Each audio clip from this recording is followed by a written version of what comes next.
Halo teman-teman, tahukah Anda kalau nanti di Cortex nih ya, katanya pemeriksaan bukber akan dilakukan secara elektronik.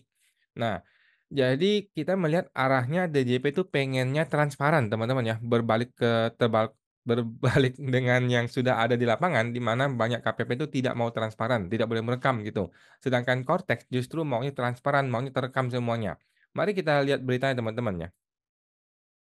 Ini gua share. Nah, ini dia.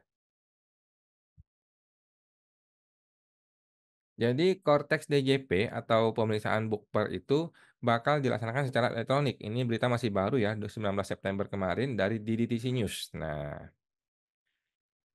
sistem inti administrasi perpajakan atau Cortex lah ya, memungkinkan DJP untuk melaksanakan rangkaian pemeriksaan bukti permulaan secara elektronik. Artinya secara online teman-teman ya, sudah nggak ada tuh offline-offlinean.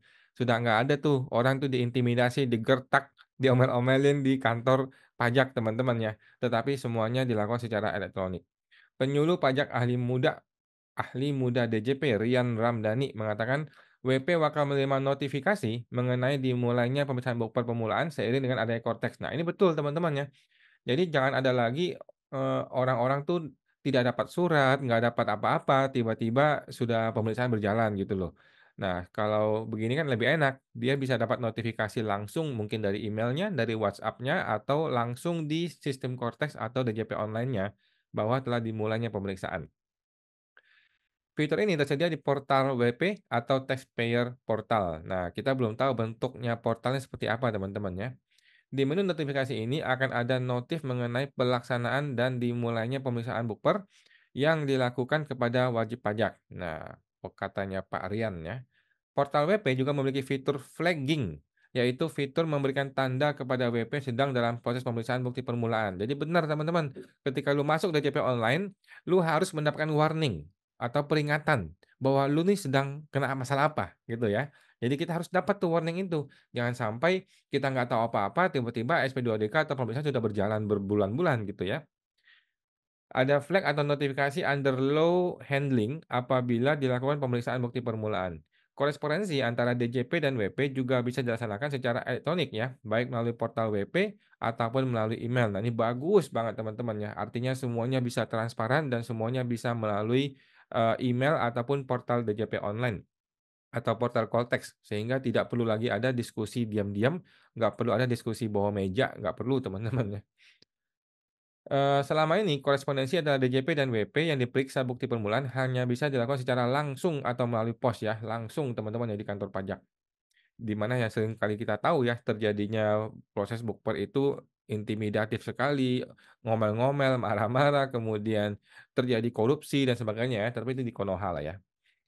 Apabila WP yang dilakukan pemeriksaan bukber hendak melakukan pengungkapan ketidakbenaran, maka WP bersangkutan dapat mengajukan pengungkapan ketidakbenaran itu secara elektronik melalui portal WP. Ini benar teman-teman ya, selama ini kan susah ya. Selama ini tuh mau mengungkapkan ketidakbenaran nggak diterima dan sebagainya gitu ya. Ketika WP dengan sukarela ingin mengajukan pengungkapan ketidakbenaran, maka menunya di tax return, kemudian ini tax return ini bahasa Amerika nih. Di disclosure of incorrectness. Udahlah pakai bahasa Indonesia aja lah, Pak. Gimana sih si DJP ini, nggak usah pakai bahasa-bahasa Inggris, Indonesia aja lah. Disclosure of incorrectness. Betul sih, tetapi lebih enak bahasa Indonesia lah. Pada menu disclosure of incorrectness atau pengungkapan ketidakbenaran, inilah WP bisa menyampaikan pengungkapan ketidakbenaran. Oke. Sebagai informasi, DJP berencana melaksanakan deployment Cortex pada akhir tahun ini ya. Kita tunggu nih akhir Desember, mudah-mudahan Sri Mulyani and the gang tidak dibuang ya. Kalau dibuang ya sudahlah ganti sistem semua kita semua ya. Ganti ganti sistem, ganti vendor, ganti supplier, udah ditunggu setahun lagi deh baru dimulai. Dengan demikian, Cortex bakal digunakan secara penuh dalam pelaksanaan hak dan kewajiban pajak mulai tahun depan. Saat ini, DJP sedang melaksanakan uji coba Cortex ke beberapa WP ya. Adapun WP yang diprioritaskan adalah WP pajak badan yang sudah PKP. Memang betul karena PKP lebih penting untuk menerapkan Cortex ya. Oke teman-teman, itu beritanya dari DDT bahwa ketika terjadi pemeriksaan bukper, maka akan bisa dilakukan secara online. Nah, permasalahannya ada beberapa masalah. Yang pertama adalah bagaimana dengan SP2DK? Bagaimana dengan pemeriksaan lapangan? Nah, jangan sampai Bukper itu justru dipermudah ditransparankan, tetapi pemeriksaan biasa malah masih di kerangkeng oleh kebodohan-kebodohan oknum ya, di mana tidak boleh transparan, tidak boleh merekam, sehingga terjadi upaya-upaya, diskusi di bawah meja, kemudian ada upaya korupsi, negosiasi yang aneh-aneh gitu ya. Jadi seharusnya kalau bukper diperlakukan dengan transparan, seharusnya yang lain juga diperlakukan secara transparan. Betul nggak? Ibu Dwi Astuti, halo Bu.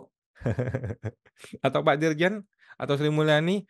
Nah, jadi seharusnya kalau memang yang di atas itu sudah transparan, harusnya yang di bawah semuanya transparan. Kalau pemeriksaan bukper itu transparan, seharusnya pemeriksaan biasa SP2DK juga transparan. Dengan begitu tidak ada dusta di antara kita, gitu loh harusnya ya.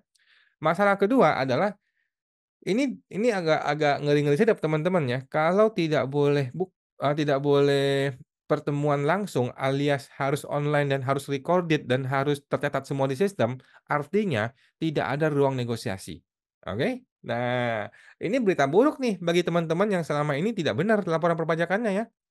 Jadi menurut gua, ini bagus buat perkembangan negara kita, bagus untuk perkembangan pendewasaan dalam perpajakan kita ya, kan selama ini banyak orang berpikir, "Ah, udahlah gue nggak usah lapor yang bener ajalah, nanti juga ketika ditangkap gue negosiasi." Kan banyak orang begitu pola pikirnya ya. Tetapi dengan adanya sistem yang transparan seperti ini, orang-orang sudah nggak bisa berpikir seperti itu. Orang harus berpikir, "Oh, kalau nanti semuanya transparan, semuanya real sesuai hukum, maka gua harus patuh. Gua dari sekarang harus bikin aturan yang benar, harus menerapkan peraturan yang benar." Gitu. Sehingga ada perubahan mindset. Ini bagus bagi negara. Cuman menjadi cilaka ketika yang diperiksa adalah 3 tahun yang lalu atau 4 tahun yang lalu ketika orang-orang masih nggak benar perpajakannya, kemudian sekarang diterapkan cara seperti ini, maka tidak ada ruang negosiasi. Kalau tidak ada ruang negosiasi, matenglah wajib pajak ya, bisa diperas habis-habisan oleh si oknum gitu. Akhirnya karena tidak ada ruang negosiasi, yang terjadi justru korupsi ya, justru terjadi, pemberian uang di luar kantor gitu kan, selama ini kan uang diberikan secara langsung. Nanti ke depan ya akan diberikan dengan cara-cara yang lebih aneh lagi, lebih buruk lagi, eee, dengan imbalan bahwa nanti pemeriksaannya berjalan dengan lebih lebih enak gitu kan, karena sudah transparan, gitu. Jadi itu berita buruknya bagi wajib pajak yang kurang benar. Dan yang ketiga adalah Pak Prabowo perlu dong bikinin teks amnesti lagi atau PPS ya, karena kalau Kortes ini diterapkan dengan benar, banyak orang akan hancur ya, banyak orang akan dijerat, banyak orang yang akan ketangkap dan akan habis-habisan loh ya, kalau ini betul-betul diterapkan tanpa ada teks amnesti.